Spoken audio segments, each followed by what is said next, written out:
Hello everybody, welcome back to the channel. If this is your first time here, welcome. Today we have another gear setup video for you, and that is how to mount a weapon light to your rifle. Most rifles have at least 4 positions that you can mount something like a light on. We'll get into the pros and cons of each position, which is my favorite and why. So let's get into it.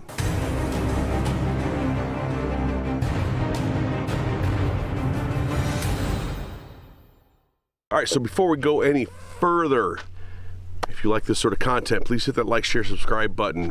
Hit the notification bell. Remember to hit all notifications. That would be awesome. It helps out the channel a great bit. It certainly helps with the algorithm in YouTube, and something around 90% of you guys watching are not subscribers. I'd like that number to be considerably smaller. So if you could just take a second, scroll down, hit that subscribe button, that would be awesome. Come back and watch more videos later, and I appreciate your support. So we're going to start with, I believe it to be very important to have lights on your firearms. Doesn't matter if it's a rifle or a pistol, I think a light belongs on your firearm. There is no downside to it, but the upside is irreplaceable. Lights are primarily used for 2 to 3 things, depending on how you categorize them. One being PID, and that is proper identification. That includes gathering of information, not just the person, but what they're holding, the surroundings that they're in, what's behind them, what's in the foreground, and what's in the peripherals before you make contact. So that is 1 to 2, again, depending on how you categorize it, 2 of the things. The third being to incapacitate. What I mean by incapacitate is these are very focused, they should be very focused lights. That's where the candela argument comes in. That is the intensity or the focus of the light versus lumens being the spill, being how much light particulate is put out by that light. When you shine a high power, high candela light in somebody's face, or even in their general direction sometimes, depending on how close you are, all they see is a wall of light, and it reacts pain receptors in your eyes, and there is almost always a predictable response, and that is this or this, to turn away. And it can incapacitate somebody or control somebody to the point where you don't even have to use your firearm. So again, having a light, there is no downside. You don't have to use it if you don't want to, but the ability to have it, the ability to use it, and the ability to use it for what it's for is an irreplaceable thing. Now I'm going to come at this from the assumption that you have already free floated your barrel, that you don't have one of the tiny short handguards, that you've already free floated your barrel, you have a full-length handguard or something near a full-length handguard, or a rifle or long gun of sorts that has some sort of rail section going down the bulk of your barrel length. Now, most rifle handguards have at least 4 positions to set up some sort of something. And when I say some sort of something, I know that's a general term, because it could be IR, it could be sling mounts, it could be a bipod on the bottom, or a light. But most handguards have at least 4 spots, if not more, to be able to mount these various accessories.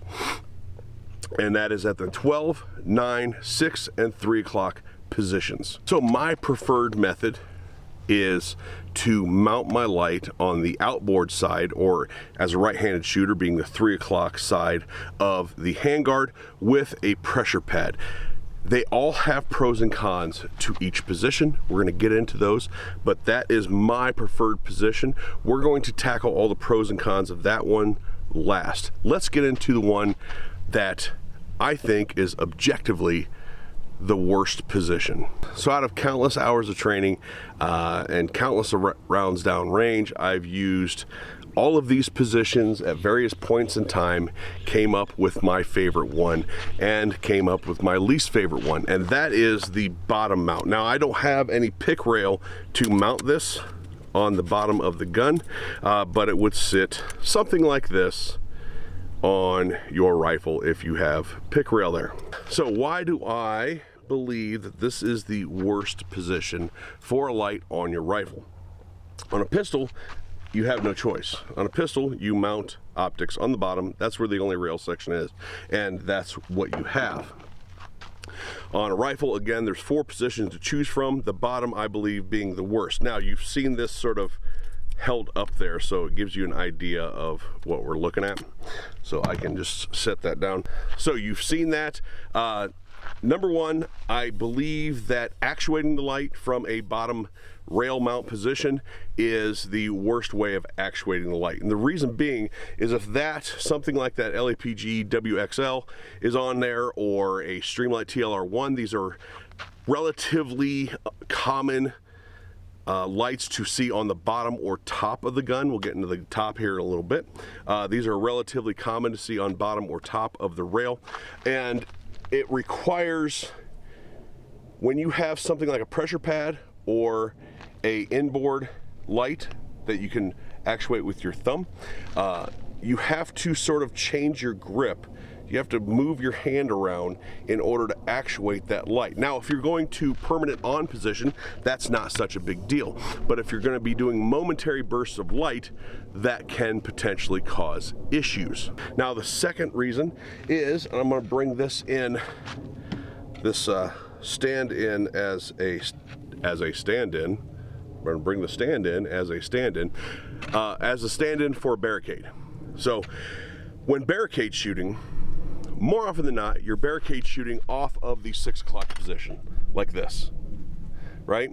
So you either have the choice, and you want the barricade to be out as far as you can get on your rail, because that gives you the most end support when shooting like this, or however it is, even if you're using a magwell grip, but that gives you all of that support. You can bear down on it and the thing just doesn't move. So that means that you either have to run the light back further,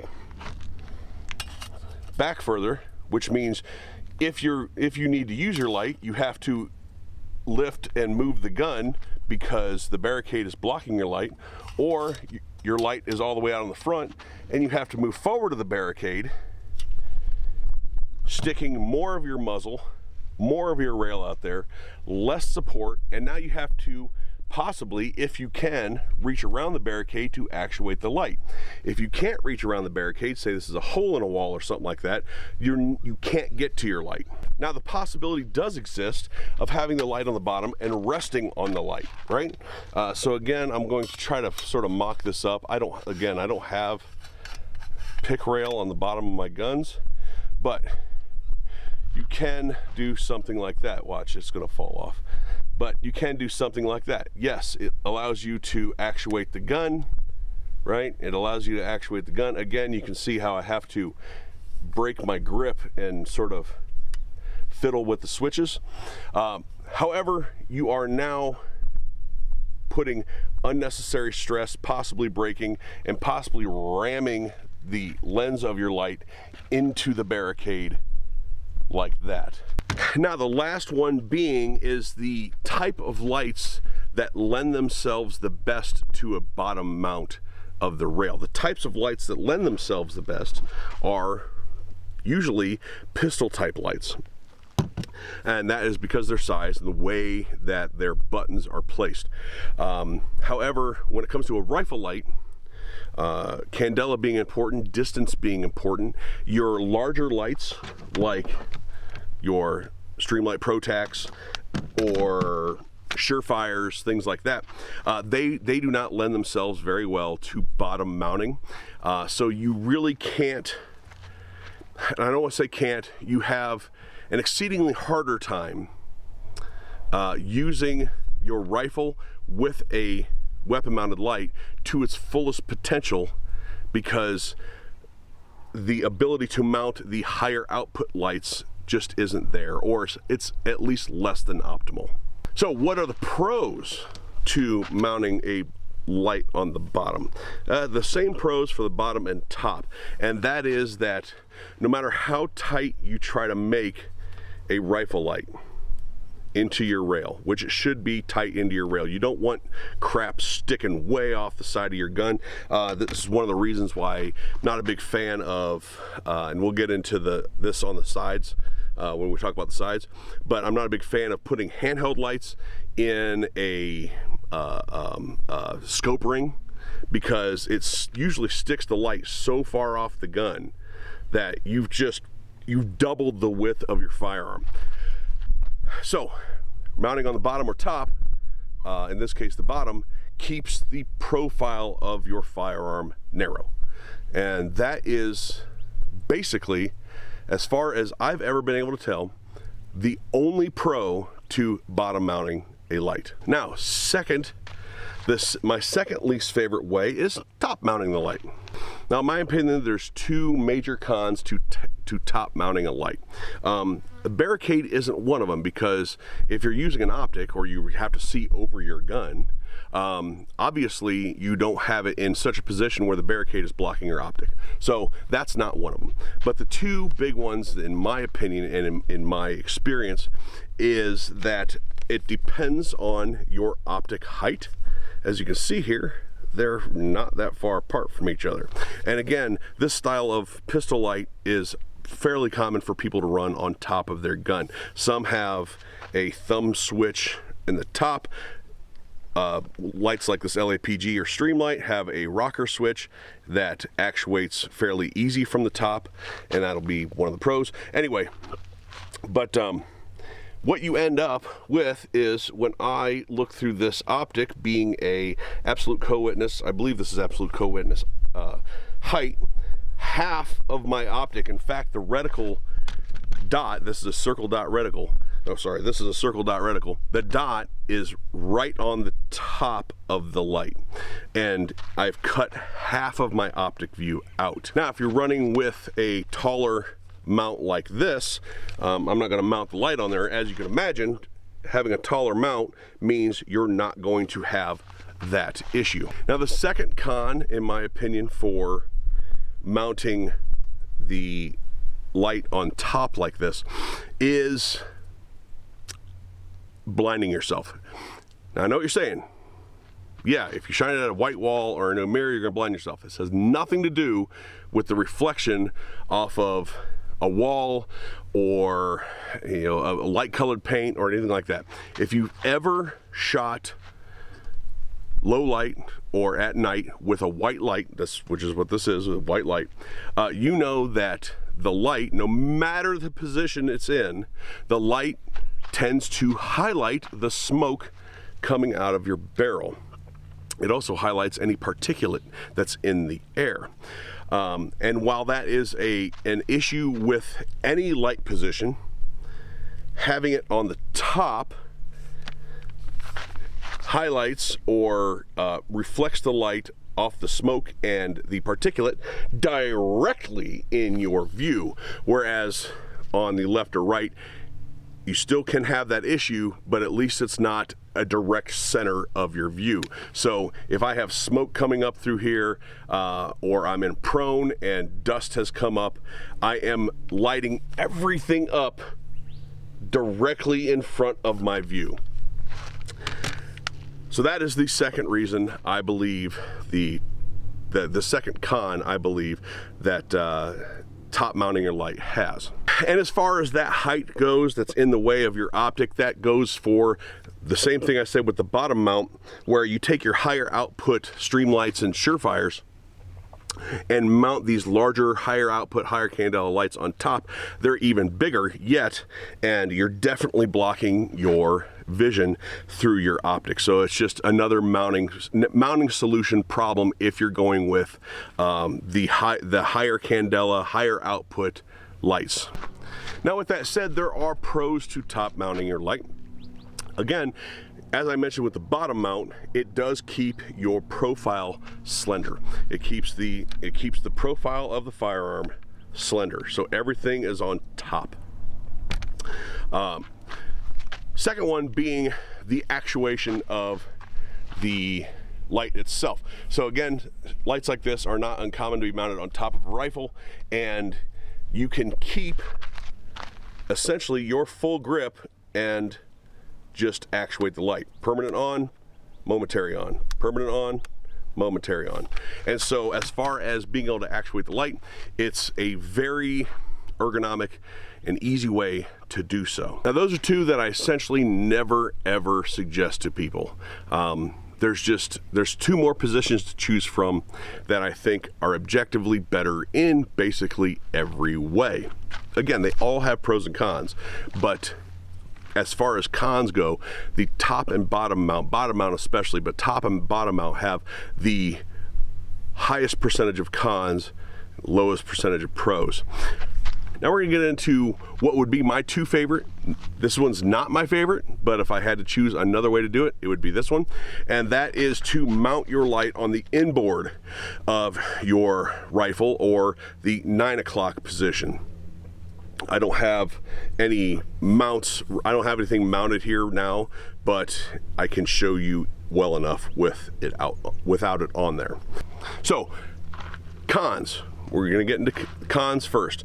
Cons first being that on the inboard, so if you are a left-handed shooter, that would be the 3 o'clock position, right-handed shooter would be the 9 o'clock position, that when you sling your rifle, when you hang your rifle, you now have a light that is potentially interfering with other parts of your gear. So if you have a light that's hanging off this side and you have to come up to an over the shoulder and out, you can potentially catch pieces of your gear with the wire or the back of the light or something like that. Now in with that is the making your profile of your firearm, of your handguard, wider. Sometimes slightly wider, sometimes much wider. Again, I don't really prescribe to the scope ring mount with the handheld light in it, because it generally just sticks the light so far off the side. Doesn't matter what side, it just makes your profile so much wider. Now another con of mounting your rifle light left or right side, and as you can see here before anybody says anything, that's really a like 2 o'clock, 1:30, 2 o'clock position, or 11 o'clock, 11:30 position, something like that. But it's still considered left or right side. So I'm gonna bring the stand in again, and we're gonna talk about barricades. So again, you want to bring the end of your rifle out to a barricade. Now I don't know how well this is coming across, but like on this V block here, my light is hitting, and you can potentially run your light into the edge of the barricade. However, it is far less cumbersome to just cant your gun a little bit, right? Cant your gun a little bit, whether you have an offset red dot and like an LPVO, or just a red dot up here like this, but to just cant your gun a little bit and still be able to have full function, full accessibility to this high-powered light on your rifle, and have the end of your handguard supported for the barricade, on the barricade. And that goes for either side. I will repeat that again for my favorite side. That goes for either side, but on the left side here, on the inboard side, to just cant your rifle a little bit is not that cumbersome, not that big of a deal. But it can, depending on the size of the port you're going through, depending on the makeup of said barricade, sure, there can be issues with that. So another con of mounting it to the inside, the inboard side of your rifle, is if you have your light mounted here. I happen to have my slings mounted up close. A lot of people like to mount their slings out far. So you either mount your sling out far enough, if it's to the farthest position, that you have a hard time getting around that sling in order to get your thumb on the switch, if even possible, or you end up running your sling in a different position that is maybe less than optimal. In my opinion, when it comes to slings, you either run it all the way in or all the way out. All the way out, there's a whole thing into that, but all the way out gives you the most room in the sling, and all the way in gives you a number of pros to it, but it also gives you the most amount of freedom to move your hand around out here. But that is another con to having the light on the left side of the firearm, is your limited sling placement. This next thing could be a pro or con depending on how you look at it. The pro or con to it being mounted here instead of here is that you can have your full grip and just take your thumb off and push the end of the light in. So it'll have like a cap, like a regular flashlight would have. So it'll have a push-in cap to actuate the light. You don't really have to break your grip, and you are able to actuate the light very easily.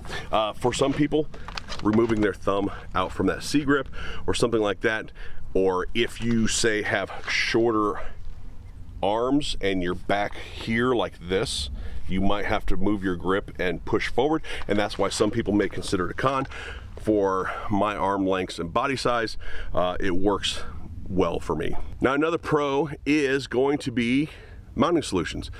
You can mount a high output, high quality rifle dedicated light to this inboard side and have all the lumens, all the candela, all the reach, and all the power that you should have with a rifle. So that is another pro to that inboard or this 9 o'clock side.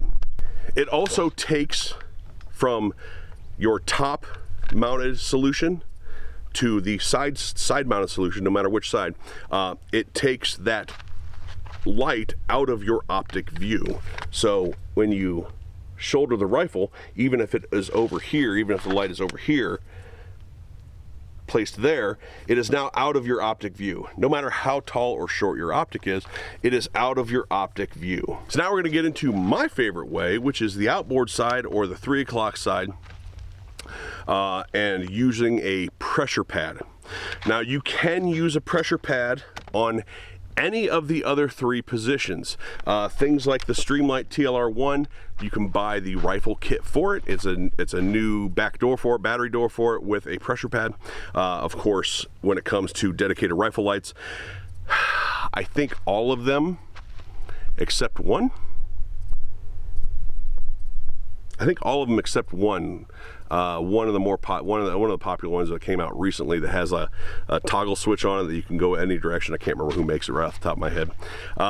But I think all, at least well-respected rifle lights have the ability to put a pressure pad on it.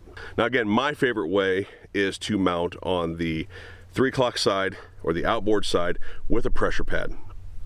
Now, cons to this. The cons to this are you are now dealing with wiring.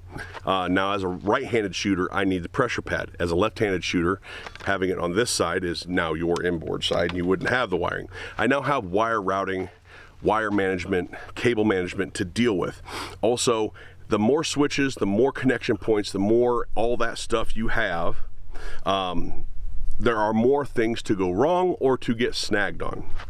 However, with proper cable management, and nice low profile switches like this, pressure pad switches, you usually don't have a whole lot of those snagging issues. Now again, I touched on the barricade con when it comes to the light being on the left or right side. On the left side or on the right side of the gun, or for me the outboard side or 3 o'clock side, as I mount into a barricade, it is very easy to just cant the gun, like I showed before, cant the gun, and now I have full use of the light. However, you can whap and actually bury that into the barricade, potentially damaging your light, and keeping you from entering that port, keep you from mounting your rifle as fast as you could have on that barricade. Again, that's sort of a pro-con. The con exists, but to mitigate that con is very, very simple. Now that's really about it when it comes to the cons for this 3 o'clock side or the outboard side from whatever position you shoot in, and a pressure switch. The pressure switch is needed because activating the light, right, I would basically have to click it on and then reobtain my grip. However, with something like the Streamlight, I have a full-time on button or a momentary button. It allows me to keep my grip and not change a thing, right? Maybe you shoot like this and you just have to do this, but allows me to keep my grip exactly as it would normally be. I don't have to do anything crazy with my hand like in most other positions. Another pro is that it takes it away from your kit side. What I mean by that is, again, if you sling, when you have to come up, say, over the shoulder, you don't run the risk of catching the backside of the light on kit when trying to deploy your rifle. And of course, the pro that I had already said one other time is that it keeps your line of sight clear. It keeps your line of sight clear no matter the height of your optic. I should caveat that with a pressure pad. If you have a short enough optic, which I don't know why you would go to the full like optic on the rail, like the shortest option. But if you happen to be doing that, your thumb, your hand can get into your line of sight. But again, most rifle sights are this tall or taller, so that's not normally a con. So basically what it amounts to is mounting, for me, and in my experience, mounting your light on the outboard side with a pressure pad has the least amount of cons, the most amount of pros, and the cons that it does carry are fairly easily mitigated. So that's why I choose the 3 o'clock outboard side, right side of my rifle rail. Now, if you look at any of my guns, this is the Streamlight ProTech 2. It's currently in the process of reviewing it, but it's out here near the end. The ProTech HLX out here near the end, and another HLX out here near the end. And why is that? One of the biggest reasons for that is mitigating muzzle shadow. Now, you should be sweeping with your firearm. You should not just be locked on. However, you can get, if you run your light too far back, you can get muzzle or even handguard shadow completely on the opposite side of your firearm. And so it is fairly well agreed upon that you run your light as far forward as possible. Now, how far forward is that could potentially be up to the muzzle device that you have and how much abuse you want your light to take. What I mean by that is, if I were to take this light and run it the next M-LOK section up, my light would be here right next to the blast energy of my brake. So if you're running a brake like that, all of this gas, all of this blast energy coming out each side, you're unnecessarily causing potential damage to your light head, and of course soot and carbon on your light lens. If you run it back just a little bit, as you can see here, it's been a while since I cleaned this light, but I have shot it, that the blast energy does not, and the carbon does not coat the light as much if you run it just slightly behind the back of the muzzle. When it comes to my 11.5, I have a flash can on it, so I could reasonably run this almost all the way out to the end. All the way out to the end, and be able to mitigate any of that concussion, the heat, the blast energy on the lens or the head of the light, and of course mitigate the carboning of the light, because it's surrounded 360 degrees by the flash can or sound can or sound forwarding device, however it is that you want to call it. Now, I should add, the reason I don't have this all the way forward is because I believe in muzzle strikes. A good muzzle strike to the sternum may keep you from having to shoot somebody. If you've never had it done to you, consider yourself one of the lucky ones. But a good hard muzzle strike right to the sternum hurts like hell. But what I am trying to mitigate there is the possibility of accidentally slamming my lens onto something that will break it. So there you go, pros and cons of each position of your potential light placement. It is getting hot already, and it's only 9 a.m. All the 360-degree positions of your light, pros and cons to each one. Let me know down below what you think about those placements, where you place your light, and if it differs from my reasonings, why? Because we're all here to learn, and maybe I can learn something off of you. Thanks for watching, everybody. Again, don't forget to hit like, share, subscribe, hit that notification bell if you want more videos from me. I appreciate everybody's support out there. We'll talk to you later.